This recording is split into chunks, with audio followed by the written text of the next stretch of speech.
Another misconception about consent that I've experienced in my own life is the absence of being taken as consent. Silence does not mean consent when we're talking about sexual assault. And I think that's something that I've struggled with and that a lot of survivors have struggled with is the fight or flight. And when someone freezes, that's kind of taken as consent because they didn't necessarily say no.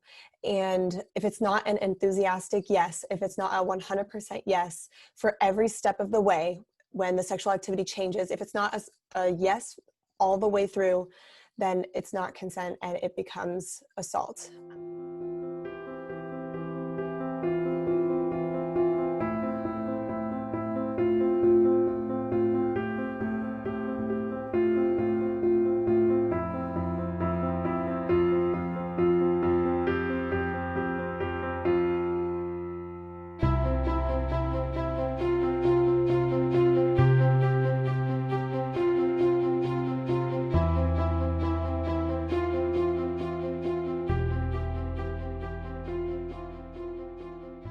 I know there's just a lot about consent, touching in public and, in relationships, but I'm going to focus more on my abuse. So my abuse lasted for 4 years. It was inside my own home. It was not a relative, it was a family friend. And I was a teenager. It started at 14 and ended when I was 18. And I feel like there are misconceptions about consent hugely with the teenage sex abuse population.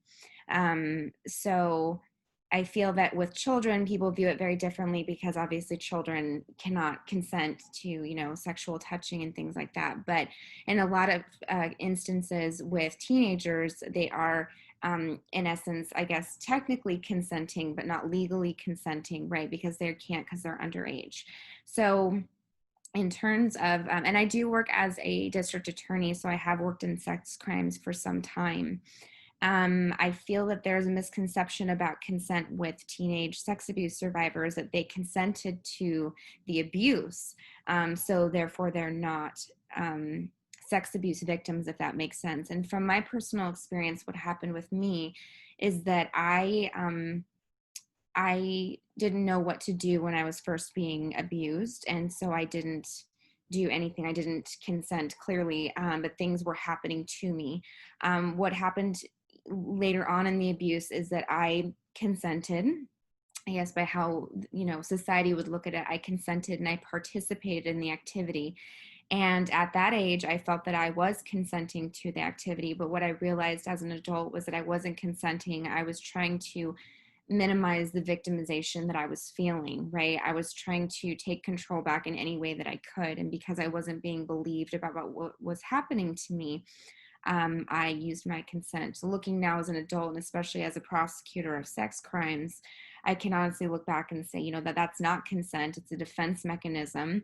It's a way to, again, take some control back and feel some power in a powerless situation. So I think there's, I focus a lot on post-pubescent sex abuse, and I think there's just so many misconceptions about their ability to consent or the reasons why they consent, and it's so much different than adults when they consent, right? Your minds are still developing, there's just so much to it, and there's a reason that we have 18 as the age of consent in the United States. And it's because, these girls and boys are in a position of, vulnerability. A lot of the times there's a lot of, what we see is a lot of, emotional issues, physical abuse, all types of abuse, really, a lot of poverty that goes into that. And so they're in really, really vulnerable positions. A lot of times it's a family member, which makes it particularly vulnerable. And I just feel that like there's a lot less sympathy and a lot less understanding for teenagers because of this concept of consent. And I'm a huge fan of the book Lolita because it actually really delves into that topic of, somebody underage, I guess by definition, again, consenting to a sexual relationship with her stepfather, and you realize, later on that really wasn't consent and that she had been victimized. So I think that is probably when I thought about consent in my experience, that's what I thought of. I thought, I would really like to see, this societal cognitive shift towards how we view teenage or post-pubescent, I should say, sex abuse victims and their ability to consent and, just see some more sympathy, and the same sympathy that we show younger victims, because at the end of the day, we're all victims, whether we're, between ages of birth and 18, and even after that, as adults, um, age does not define consent, in my opinion. And I think that that's one of the huge misconceptions. Your ability and understanding to consent or participate in activity does not equal consent. Misconceptions of consent. I agree a lot with Jasmyn. I don't believe the age defines consent really in any way unless you're dealing with children, because that's just not possible realistically. Another misconception about consent that I've experienced in my own life is the absence of being taken as consent. Silence does not mean consent when we're talking about sexual assault. And I think that's something that I've struggled with, and that a lot of survivors have struggled with, is the fight or flight. And when someone freezes, that's kind of taken as consent because they didn't necessarily say no. And if it's not an enthusiastic yes, if it's not a 100% yes for every step of the way when the sexual activity changes, if it's not a yes all the way through, then it's not consent and it becomes assault. And so I think that that's something that's constantly overlooked. And another misconception is, have the conversation multiple times. It's not a one-time thing. And I'm sure that these other wonderful survivors are going to share a lot more on that. So, yeah. Again, along with age, I was 17 when I was abused by two different friends at two different times. And because I was 17 years old in Pennsylvania, I'm pretty sure the age of consent is either I think it's 16. And because I was over 16 years old, I was told, that's not, like, you're fine. That wasn't assault. But it was. I did not consent. And another thing is, like, once it's given, it can be taken back. Like, I know that's, like, another one of those things that a lot of people say, it cannot be taken back. It can. You can say, no, I don't want to do this. I changed my mind. I'm not ready, whatever. I was trying to think about what could be a misconception of consent that I held personally. And thinking back on it, probably when I was a teenager and I was thinking about what really happened to me as a child, it would probably be me thinking that I gave consent because I wasn't vocal and I wasn't like, no, don't touch me, or no, stop. Or when it kept happening that I wasn't doing anything to stop my victimization. Like, was that me? And because of the misconception of consent that I held for myself, as I matured and got older, it was always me being super vocal about every little thing. You're going to hear what I got to say because no one listened to me then, or I didn't feel like I said enough, or I was loud enough.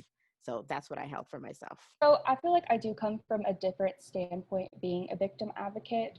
A lot of our work, we try to do prevention education, and this includes going into schools and talking about consent. And something that we hear over and over again is how people feel weird asking for consent with a partner or even just talking about it. So I think a misconception that we see like so often is that it's a mood killer or it's something that they don't want to talk about with their partner. And so that's definitely something we try to address. And I'll say another one, as a victim advocate, working with a lot of college students, because I'm in a college town, we have victims or survivors come in and they'll express to us that they're unsure because they were like so intoxicated if they had given consent at that time and were unsure. And I think a misconception is that you can give consent while under the influence of alcohol to a point where you're intoxicated. So yeah, those are some misconceptions that I've seen in my line of work. I think I'm going to piggyback off my last question and say sometimes consent does not equal consent, right? Like sometimes literal consent does not equal consent when people are under the age. I think that again, there's a misconception about teenagers or, post-pubescent individuals who consent. And like I said, by definition, they are consenting, but legally there's a reason that we don't allow them to consent. So consent does not always equal consent. But apart from that, I would say some of the things do not equal consent. I would say flirting. I thought a lot about that. Flirting does not equal consent. The only thing that equals consent is consent. So I'm sure, a lot of the other panelists are going to add a lot to that. I want to keep it short, but I think flirting was a big one for me that I thought of in my lifetime, that I've, because I flirted with somebody, that meant that they could do things to me. And that was definitely not the case. Yeah.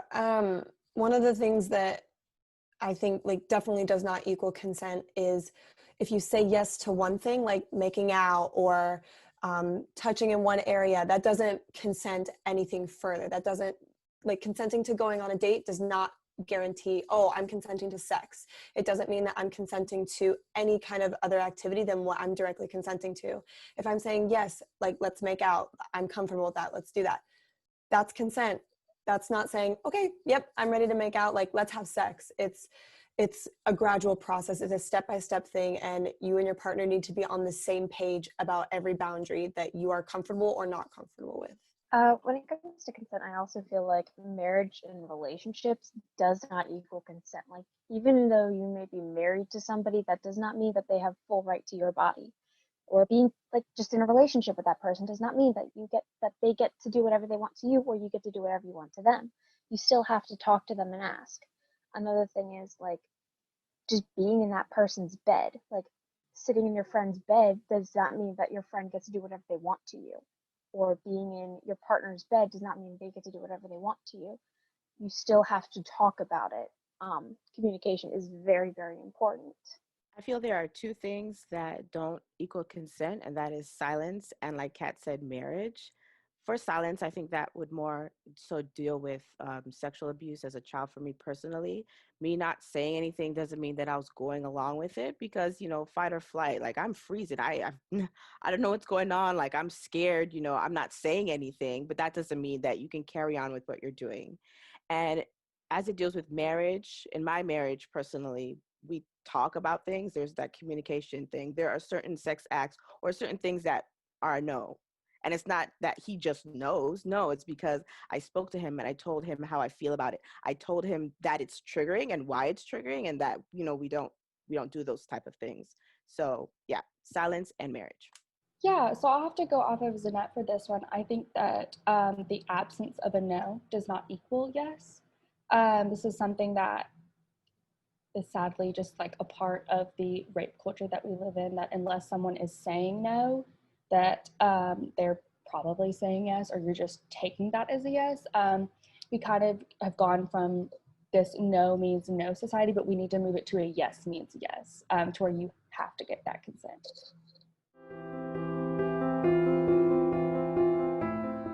I'm actually going to go outside of my sexual abuse for this one, because that's not the only time, I'm sure, like any of us, that is not the only time that we've been violated.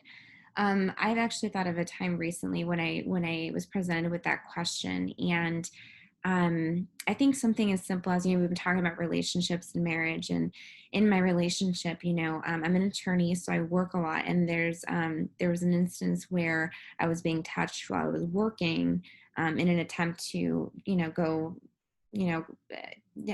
have sex with each other in the bedroom, and it made me completely, I snapped. It was very like, do not do that.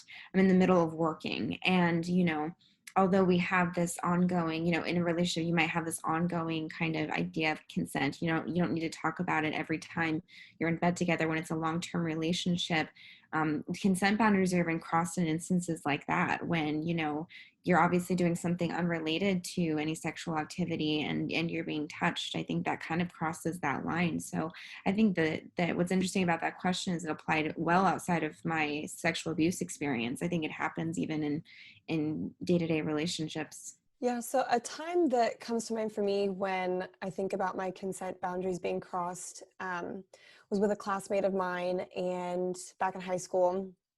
And he, thought it would be a good idea to kind of mess with me a little bit, and I told him not to touch me. And he almost took that as an invitation to, like, or a challenge, as if I was playing hard to get. And I was not okay with that, and I continually vocalized that I wasn't comfortable until he silenced me in a way that I thought that my no wouldn't be respected. And so that shut me down in a big way to where I no longer tried to voice my consent or lack thereof. And so that was a huge boundary violation for me that I'll never be able to forget. Um, I would say the first time I was assaulted, but it actually goes back years prior to this. When I was in like middle school or something, my math teacher, yeah, I was in 7th grade middle school, my math teacher came to help me without me asking him to and leaned over me in a way that I made it very clear that I was uncomfortable. I said, please move, please back away. And he ignored me to the point where I just got out of my seat and left. I couldn't handle how close he was to me. That teacher still works at the school, but whatever. Yeah, that was probably one of the biggest events, like, of somebody crossing that boundary. I feel like my boundaries have been crossed endless times. But one I could think of, I don't hug. Like, I'm not a hugger. I know some people are, and that's fine. But I just do not feel safe when someone is hugging me. You could be my friend, you could be a stranger. It doesn't matter. How am I going to escape the hug? It's just too close. I had just moved down here to Atlanta, and I was with a bunch of new friends who knew a part of my story. And there was this new girl who was like, "Oh, see, I love you. You're so great. Okay, bye." Hugs upon greeting and upon leaving. People love to hug. And I was like, oh, "Okay, bye." I'm friendly, but I'm not so touchy-feely. And she kept trying to hug me, and I'm like, "No, I'm fine. I'm not a hugger." "Oh, girl, everybody's a hugger. Come give me a hug." "No, I'm fine." And then she was actually trying to like chase me around the room. And I'm like, this is so uncomfortable. Like, what are we doing? I said, no, I don't need a hug. I'm not a hugger. It was nice to meet you. And I just felt like, wow, at this point, I was in my late 20s. I'm like, wow, like, I told this woman so many times in front of all these people, like, I'm uncomfortable. I do not hug, and she was still pushing. And it's just a reminder that people are often, they're going to be pushing our boundaries, and we just have to be firm with what we want for ourselves and for our bodies. And although the question, I believe, was, what is a boundary, a consent boundary for yourself that has been crossed? I'm going to parlay that into my motherhood. So I have two girls, a 3-month-old and a 3-year-old. And that's a whole can of worms, but motherhood is growing on me.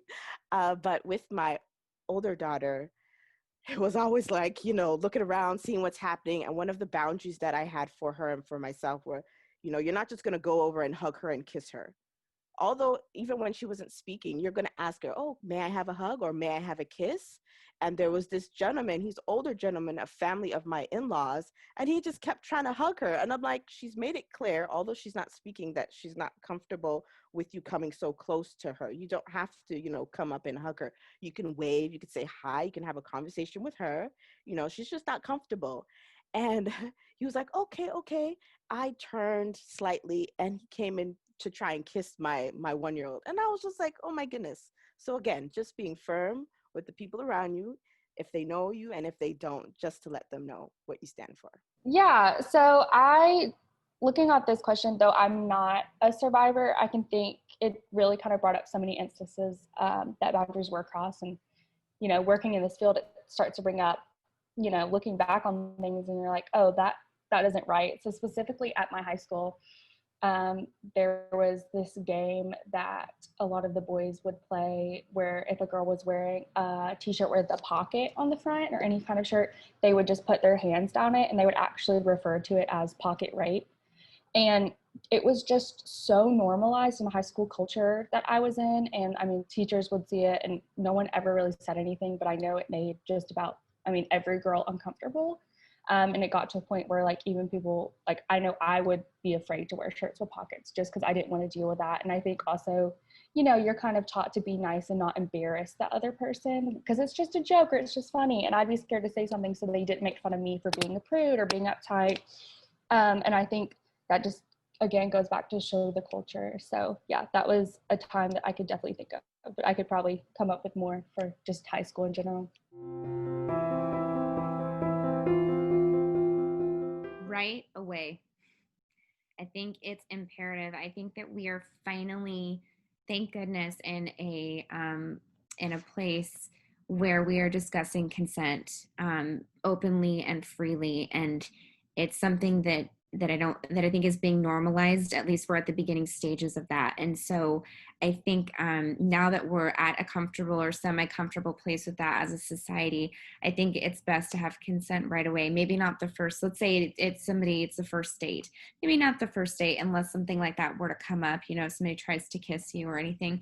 But as soon as any type of physical contact, I think, is going to be made, I think that's the time to talk about consent.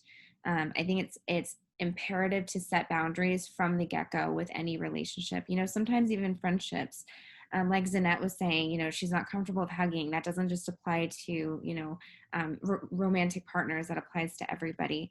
So I think the earliest possible time that you feel that you can actually discuss consent freely with somebody is the time that you should do that. I really like what Jasmyn said about that. Definitely consent applies to, I think, every single relationship that we develop in our lives. It has to do with family and what you're comfortable with. It has to do with friendships and romantic relationships. And I think that a good time to have consent conversations are really just whenever you're comfortable having them. I think the earlier the better, because that prevents consent boundaries from being crossed. A lot of violations happen because there's miscommunication. And so I think that, and also it's not just a one-time conversation. It is a lot of times repeated conversations, because relationships change and they evolve. And as that happens, you need to update. It's kind of like updating or refreshing that conversation. And I think that's so important and very necessary, and it keeps everyone on the same page. Well, I think the best time to probably talk about consent is, like Jasmyn said, like in the beginning of your relationship, or at some, like, definitely towards the beginning, but also you want to talk about like boundaries just in general. Make sure you set boundaries at some point. Obviously closer to the beginning, like Manda said, but you do want to set boundaries and respect said boundaries. And like, even just like before sexual activity, if you really want to like get in, like do that, then like double check with your partner and be like, hey, is this okay? Are we okay with this? Or if you're trying something new, double check again, like, are you okay with this? And talk about it, or see if they're okay. But if they say, no, I'm not okay with this anymore, stop. I agree with everyone from the very beginning. As soon as possible, have a conversations about consent. And like other people said, relationships are going to evolve, they're going to change. Like with my husband, we've been together for 15 years. We've grown up together. We've been friends since we were 11. So we've gone through a lot of changes. There's been so many things happening with us. And it's always important for us to check in and be like, okay, this is happening. I don't like this, or can we try something else, or just work together. And yeah, consent from the very beginning. I feel like it makes a world of difference in the relationship.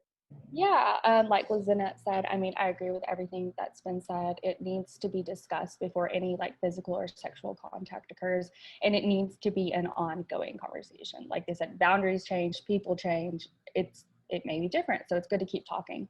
And I also think it's important to note that when you are in a partnership with someone, that can even make it more difficult to double check on the consent, because it's so much easier to say, no, I'm not doing this with someone you met at a bar last night. But when you're in that partnership, you have to, you want to account for the other person's feelings, and you don't want them to think, well, if I say no, then maybe they'll think I'm not attracted to them anymore, or things like that. So I think it's also important to really double check when it's someone that you've continuously had sexual encounters with.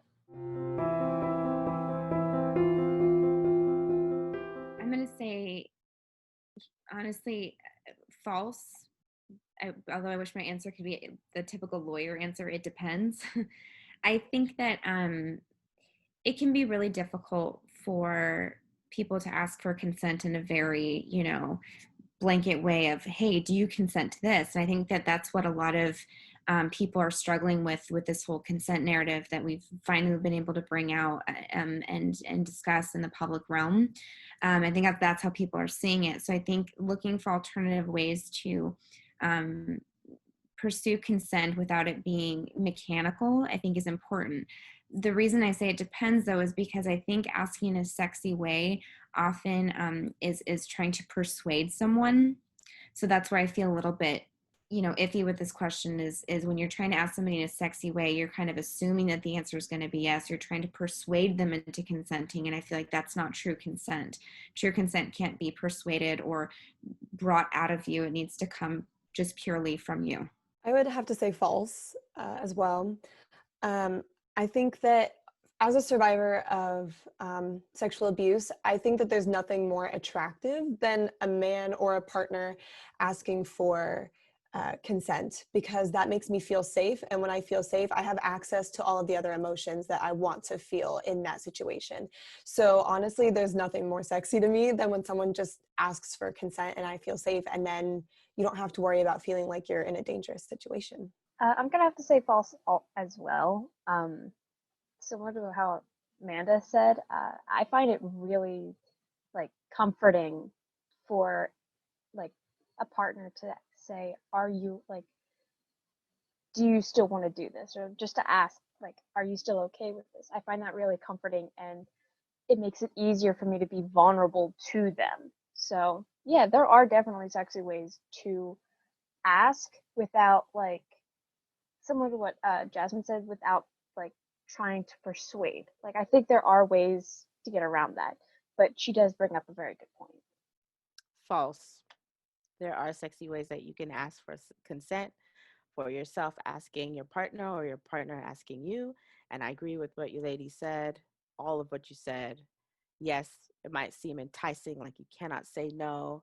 But then also, if it's done in a way that is, I guess, romantic or something that you're feeling, it just makes you feel much more comfortable, much more relaxed, more in the mood. And I would say for me personally, less triggered. Like, okay, I'm here, I'm with you, it's you, That's what I think. So yeah, false. Definitely false. I think that consent should be part of any healthy sexual encounter and honestly can aid in it. It can be a very comforting thing, like y'all have said, and it also can be knowing that your partner does care about you, because they care if you are enjoying what's going on. They're caring that you want to be doing what y'all are doing. It's just kind of like a reassuring way. And it can be, I would say, for anyone out there, it can be awkward at first, but just make it part of the practice. Saying, is it okay if I do this? Are you comfortable with this? Just make it part of the routine.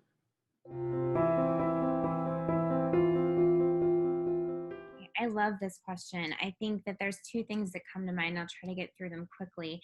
One is, I think we really need to work on getting rid of the narrative of it being mechanical. So I hear a lot of, well, what am I supposed to do every time I make a move? Ask, do I have your consent? I hear a lot of sarcasm when people talk about consent now.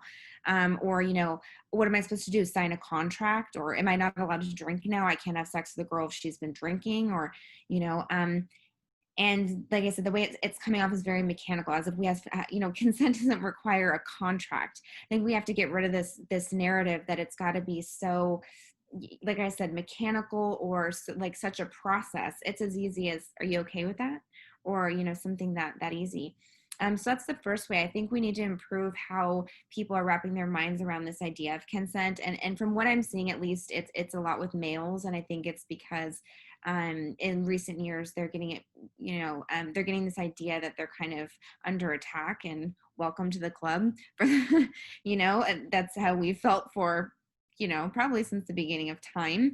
Yeah, I do think that we have to kind of get rid of that narrative that it has to be that, almost legal. It's not. It's simple. There's so many different ways to go about consent that are not bringing out a contract right when you're naked and about to get into bed with someone. So the second thing I think we can do to improve consent culture is really normalize. This kind of piggybacks off my last answer, but really normalize what we just talked about.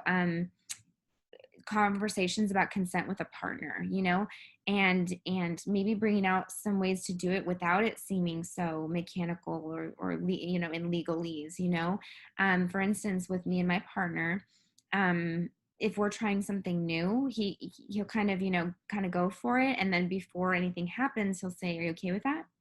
And I say yes, and we proceed. It's not a whole conversation. It's not a sit down, difficult talk. It's just a simple, 3-word question, or maybe more than that. Are you okay? Are you, or yeah, whatever it is.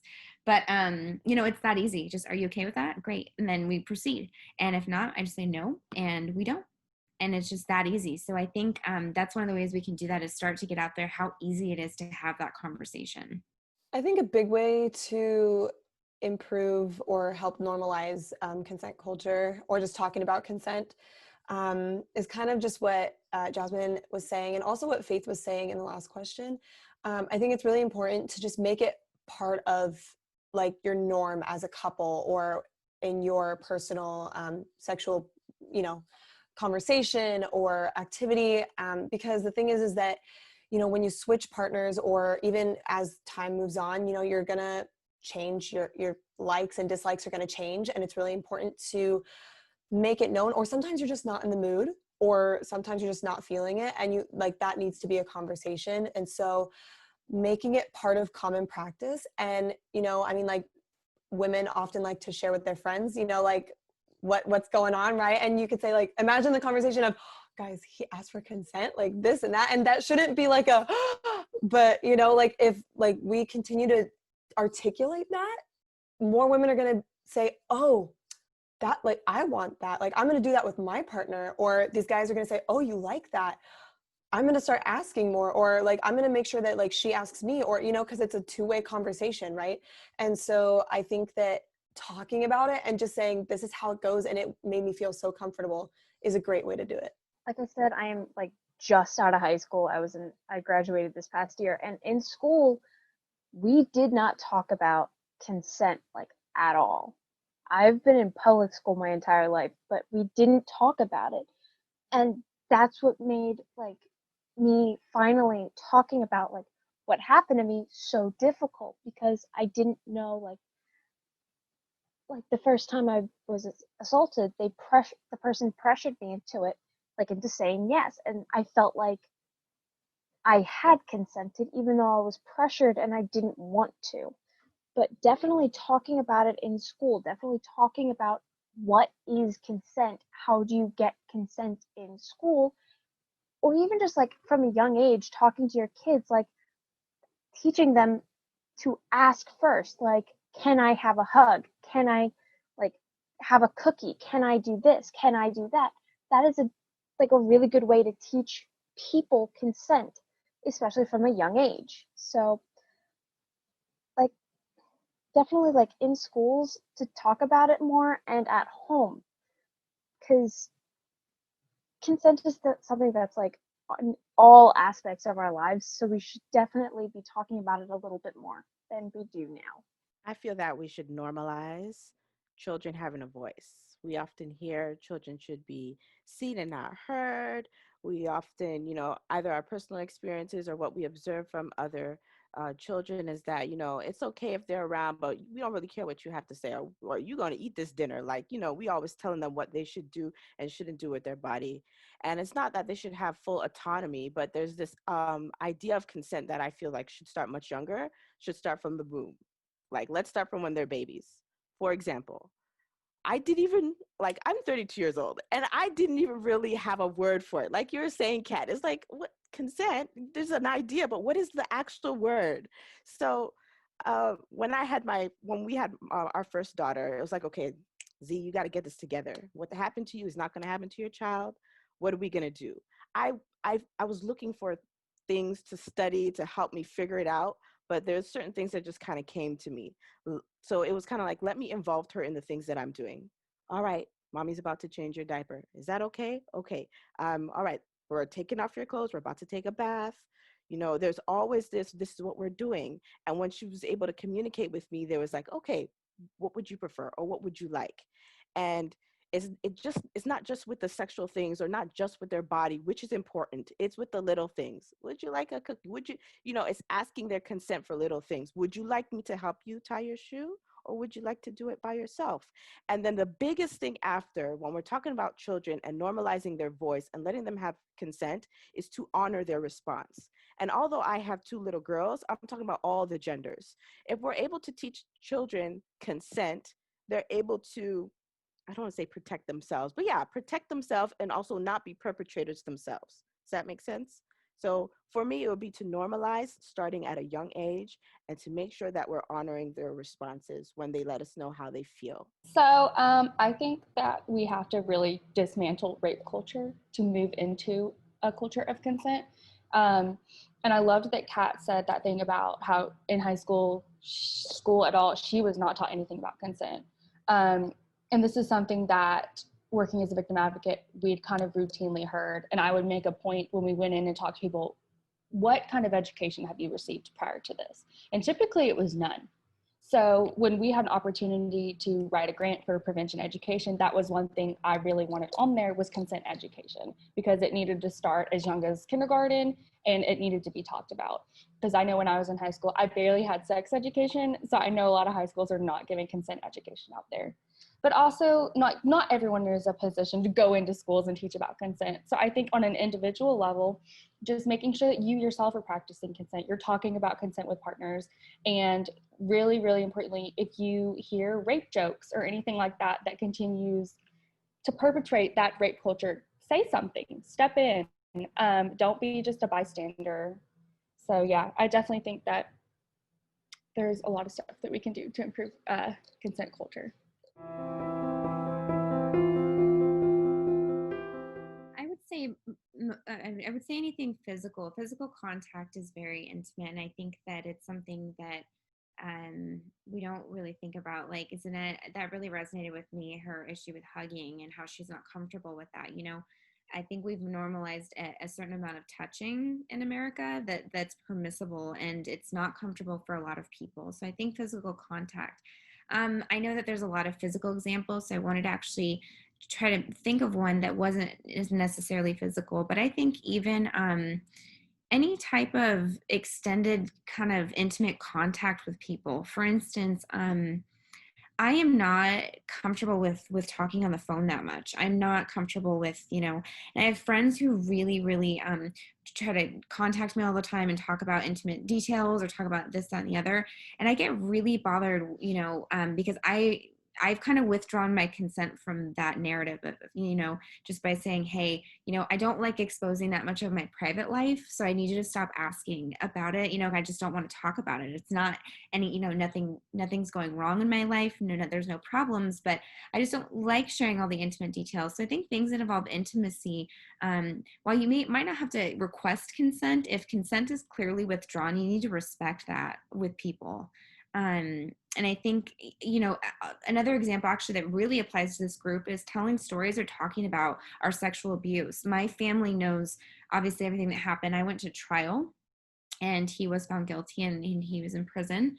But every time I would go to a Christmas party for years, people would say, because I live away from home, people would start talking to me about it. And I felt like they really needed my consent to speak about that. So I really want to focus on intimate conversations, even I think you need consent for, because that made me uncomfortable for years until I finally spoke out and I blanket withdrew consent from everybody. I will not talk to you about this. And, unless you request to talk to me about it privately, not at an event, not at a family gathering, in an appropriate spot where we are one-on-one, and in no other place will I discuss these matters. So something that comes to mind for me when thinking about consent outside of sexual encounters is I can remember when my friend group in high school was first starting to come together, and I was at a time in my life where the sexual abuse was over, but I just was really struggling with any kind of physical or really close emotional contact. And something that has always been a big trigger for me since the abuse is hand-holding with interlocked fingers, because I feel trapped, like I can't get away. It's just always been a thing. And my friends, when we were first kind of developing our relationships, it was kind of a joke.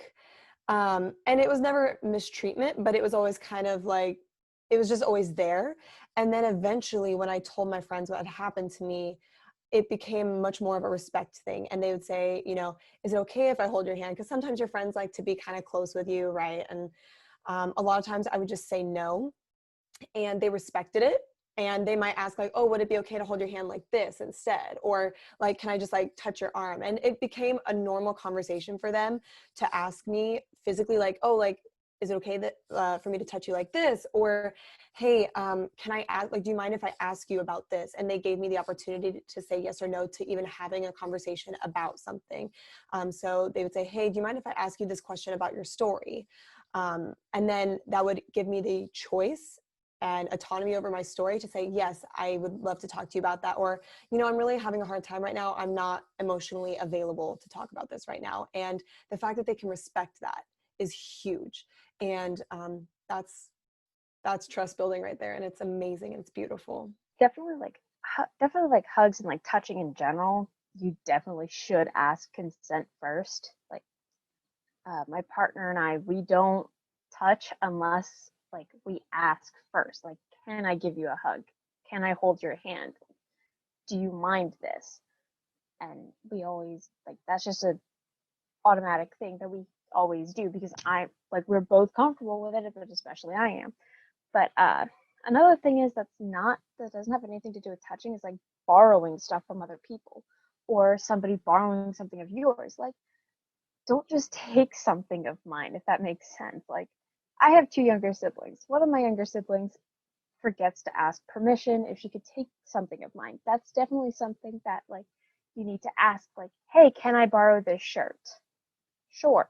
That's one of those places where you need consent. Another place is like giving out your phone number or your social media accounts. I don't like a lot of like, for a while, I didn't like my social media accounts being like super out there or so like a lot of people could see it.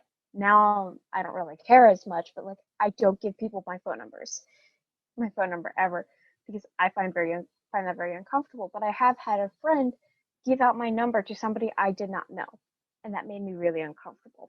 So that's another thing. Like, ask before you give out before you give out one of your friends' number. Make sure your friends ask before they give out your number or anything like that. Like, just talking about, is this okay with you, is important. I agree wholeheartedly with Kat. Sharing items, touching my stuff, you need consent for all of that. I only realized about a decade ago is because I feel as though these items that belong to me is an extension of myself, and you need to ask permission. You need to ask permission to touch me. You need to ask permission to touch my stuff or borrow my things. They're mine. Talk to me about it first. Now, outside of sexual encounters, I would again go back to my motherhood. Something that I do with my 3-year-old that we've been doing since, we've been putting her to bed in her own room is, all right, story time. Is it okay if I give you a good night hug? Is it okay if I give you a good night kiss? And sometimes she would say no. Sometimes she would say yes and be excited and want to give hugs and kisses, and that's fine. And then other times she'd be like, no. And it was important for my husband and myself to be like, that's okay. If you want to say no, that's fine. Because what is the point of trying to show a child how to have consent over and governorship over themselves, but then, dismiss what they have to say? So, okay, fine. You don't want us to hug or kiss you. That's fine. Being okay with what their terms are. That for me is important. And I've noticed as she's gotten older, Mommy, where's my goodnight hug? Where's my goodnight kiss? It's a big deal for her when she doesn't get it. Like, okay, we understand. You want it. All right. So, yes, those are my 2 examples. Yeah, so I think it's important to practice consent in daily life. Our organization has a YouTube channel, and we specifically made a YouTube video with like 5 or 6 different scenarios that you would go through in everyday life. And it's like, it would be ridiculous if you were to go up to someone that was writing and take their pen because you needed a pen. But then if you were to go up to someone and hug them without asking, that wouldn't be viewed as rude because it's like, oh, well, they're trying to be caring. They're trying to hug you. So I think it's important to kind of look at it like that. Like, why is someone's pen holding more power over someone's bodily autonomy? I also think, and this is something that, because I do work with high schoolers and stuff a lot, not sharing people's pictures that they've sent specifically to you. And also on that vein, not showing people like text messages that were sent to you. I know even as a female, there have been times where I've screenshotted text and sent it to my friends and been like, what does this mean? But that person sent that text to you, and it was only supposed to be sent and received and read by you. So it's important to just even think about those things as well. That is a very, very hard false. I do want to insert my legal perspective, which is even legally, the minute consent is withdrawn, it is withdrawn. That's it. I wanted to give an example of a time actually, and it's not my experience, but I know also I'm keeping the person's name confidential. I had a close friend where this came up, and it came to mind immediately for me. She consented to try anal sex for the first time.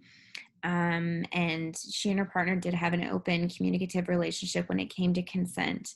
And halfway through that experience, it became painful for her. So she said, no more. And he continued to go. And so she called me and asked my opinion. And my opinion was that it was rape at that point, which was unfortunate because it was her intimate partner and it had been a long relationship, but she revoked consent in the middle of it. And even, I think that's a huge misconception is once it's already happening, you can't revoke it. Nope. If you're, no matter what's going on sexually, it has to be stopped the minute that consent is withdrawn, even if that's awkward or evokes any other type of emotion or situation. It just has to stop right then and there, or it can become legally complicated and sometimes criminal. So Definitely false. Your consent can be revoked at any time. And as these wonderful people have already said, you can be in a long-time relationship, marriage, or anything like that, and that doesn't automatically mean consent at any time, any place. Consent is a situational agreement. And yes, it can be revoked at any time. You can be making out, you can be starting to have sex, and if you get uncomfortable and you say no and that person doesn't respect it, it's assault. Your boundaries deserve to be respected. They deserve to be understood. And it's our job to communicate those. But if for a second we show or display that we are uncomfortable, that also needs to be respected, because again, silence is not consent. And when you're uncomfortable, it usually it's clear. It's clear if you're not enthusiastic about what's happening. So again, just having those normal conversations with your partner are just so important. And I just can't say that enough. Like everybody else has already said, it's false. Yes, you can revoke consent, because if you're uncomfortable, you're uncomfortable. You have every right to say no. Like, bringing back the example with my sibling. If my sister borrows something of mine and I say, I want that back, please give it back now. I'm not comfortable with how you're handling my object. I expect it back right then and there, because it's my like it's something of mine. Like, I don't want her to continue doing what she's doing with it.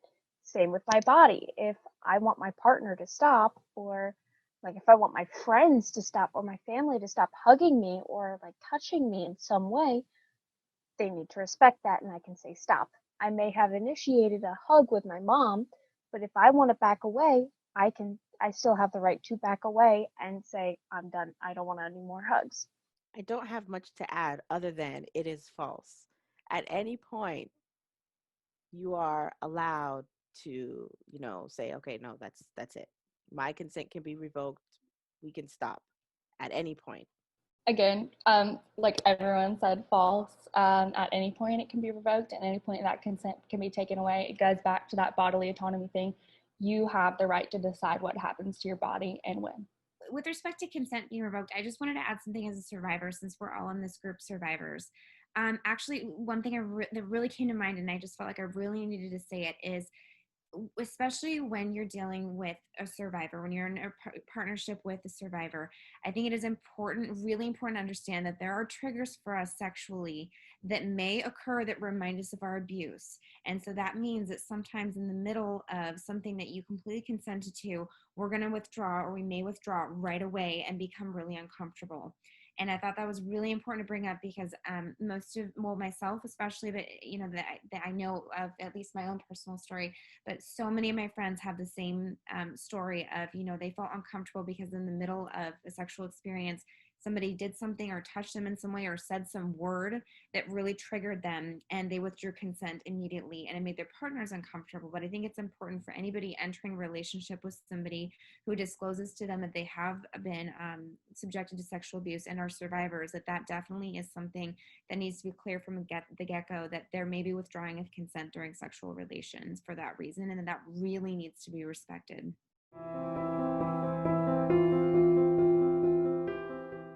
I think one of the red flags is that they get upset if you don't consent to something. But I think that's one of the more obvious answers there. I think one of the ones that came to mind for me is any type of guilt tripping. So for instance, if you're not consenting to, let's say, sexual activity at all, and they say something like, okay, well, I'm just going to go masturbate then, something like that, that makes you feel, in essence, guilty that you're not providing that intimacy for them, or that you're not enough. That's also a sign that they're not respecting your consent.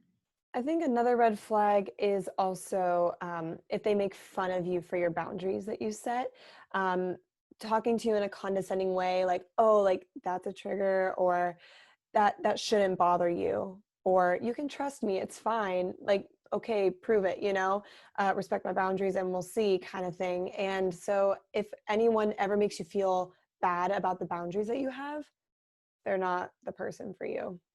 Some of the big red flags, especially like in like high school relationships, is watch how your partner like treats your friends and you. If they have a huge lack of respect for you and the people that you call your friends, then that is a big red flag that they're not going to respect your boundaries, and they're going to hurt you, or they have the ability to hurt you. Like the second time I was assaulted, the person was my friend. He completely disrespected my relationship with my partner. He would belittle who I was dating at the time. He'd try to he'd compare himself to my partner, and that made me really uncomfortable. He'd also disrespect me on many occasions, like trying to cuddle with me on the bus ride home from school because we live in the same like area, and even going as far as to like follow me home. Like how he treats you on a not like how anyone treats you on like a non-sexual basis is a huge part of like catching kind of what they are, like how they really are, instead of just like, what they want you to see of them, if that makes sense. I think a big red flag would be when your partner is being demeaning about your boundaries and constantly pushing them. Like they know what you stand for, they know what you're comfortable with and what you're not comfortable with, and always trying to, entice you to try this, or say, oh, that doesn't really matter, or it can't be that bad. Someone who's being demeaning, I feel, is not being respectful. And we all know that respect is such a huge part of any romantic partnership, that it just makes it like, okay, well, why are we together? Why are you my partner? This is not working out. So a big red flag again would be someone who's being demeaning and just constantly pushing the envelope. Yes. So I always joke and say that my job is a really good test, because if I'm pursuing someone or looking to date someone, if I tell them that I work at a rape crisis center and that for some reason freaks them out or they get weird, I'm like, okay, that's an automatic red flag for me. So, and I also think that if your partner or someone holds very strong gender stereotypes, that's automatically, I think, a warning, just because of historically what those gender stereotypes have been.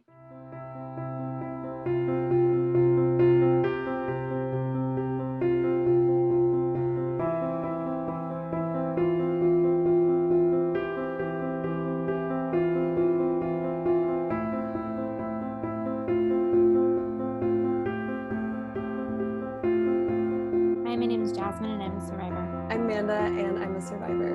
I'm Kat and I'm a survivor. I'm Zinette and I'm a survivor.